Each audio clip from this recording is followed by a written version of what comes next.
Hello. I'll have to take a break on this one here because this is the last one to bring me up to date, to bring you up to May 15th of 2009. How I feel.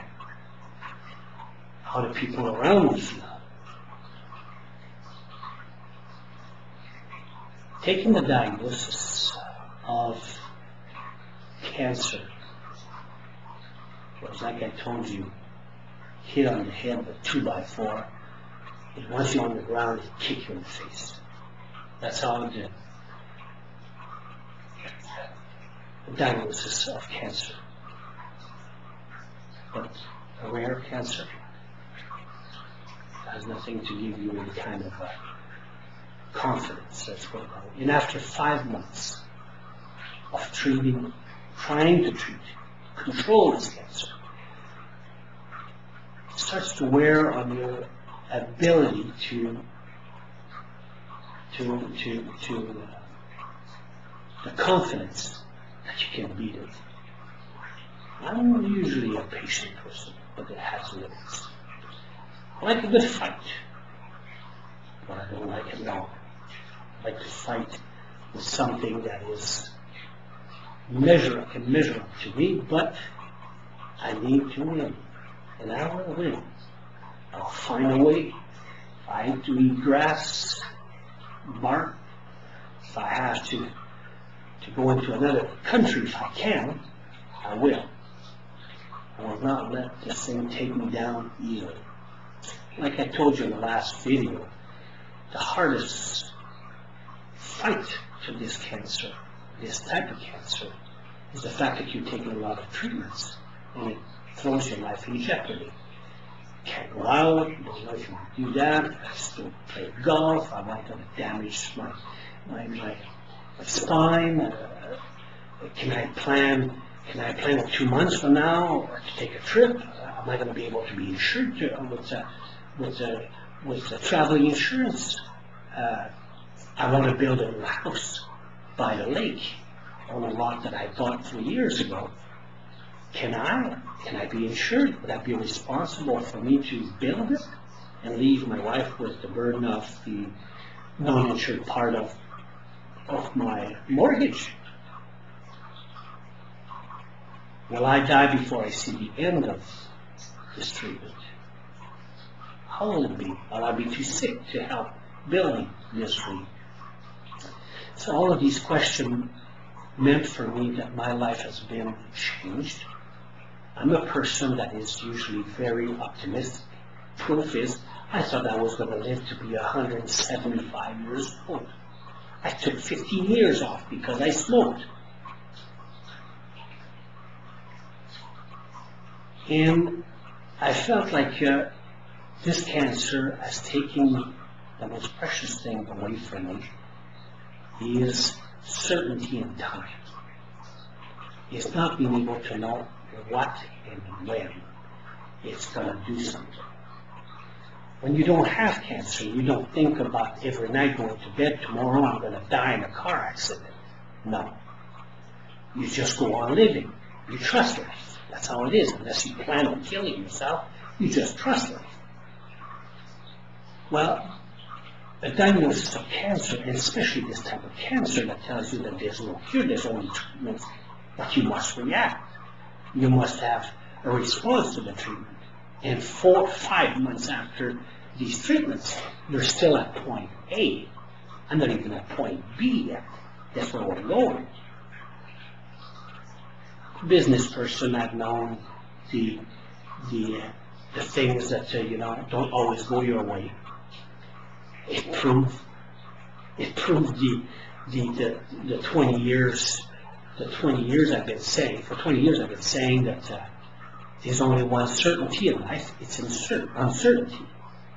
And there's only one consistency in life, it's inconsistency.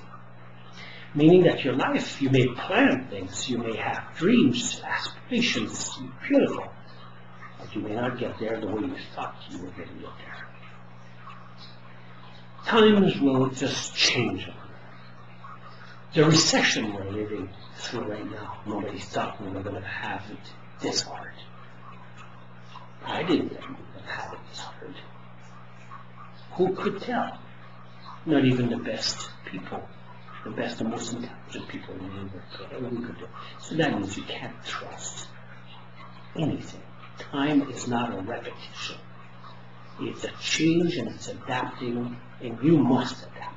And that's what I'm trying to do. My life has changed. I must readapt. But excuse me if I didn't adapt in 5 months. It took me 47 years to get here and stubborn the way I am. So if it takes me 6 months to readapt to my new life, because when you can tell, if you could tell someone, like the movie said in The Bucket List, with Morgan Freeman and Jack Nicholson, when people were asked if you could tell, I could tell you when you're going to die, would you want to know? And 98% of the people said no. Why? Because if you do, it stops your life. It changes your life. If I knew I was going to die for sure next week, I would do things this week that would be different than if I knew I was going to die 5 years from now. You see what I mean? But if every morning you get up and you think you're going to die the next day, you better do everything you can every day you get up. That may not be responsible. But you may have a little more time. You may have a little more fun. But somehow, you're not planning. You're not living long term. So you must plan long term, but live short term. In another way, you must have a future. You must think about it. You can't live in the past, but you must live in the present. And that's where the difference is. I've lived in the future for 47 years, thinking that time was always on my side. I was healthy, had everything going for me, and I was to be at the point of my life where financially things were going very well. A recession hit, a depression hit, this disease hit. It goes to show you, I had no idea at 47 years old that I was going to be kicked and punched at the same time. So the hardest thing is in 2 years. You have all the I'm a lucky guy. I have a beautiful family, good family, that have offered me a lot of support, a lot of help, a lot of encouragement, and especially a lot of love. I can rely on everyone. That be my family in Calgary and my family here around. I just can't imagine having lived this thing away from here. I'm glad that I did move back to Quebec from Alberta so that I can be amongst the people here that I know, my family. Being uprooted for 15 years was very difficult. And now the fact that my family is around and my friends are around to support me makes this thing a little bit easier. They don't understand what I lived through, because nobody can. You must have cancer to know, just like you must win the 649, at least $1 million to know how it feels to be rich. You just can't imagine what it feels like. You must win it. Well, you must have cancer to know how it feels. Live day by day, go for it and everything. A lot of people just don't know what to tell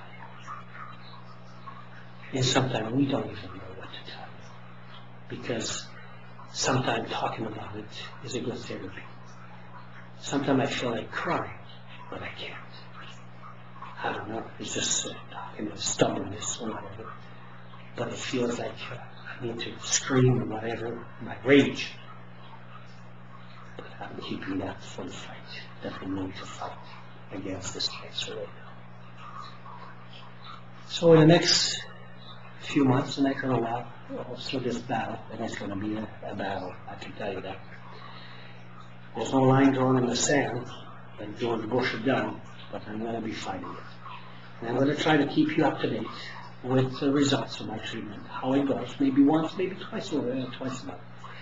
And maybe something will happen, and I will live through something that I want to have recorded on video, and for you to share, and for me to share with you. Because to me, that's my therapy. And I hope you don't mind being the psychologist or the psychiatrist at no charge. And if you feel like writing to me, do so. I pray you'll be alright and watch us where we go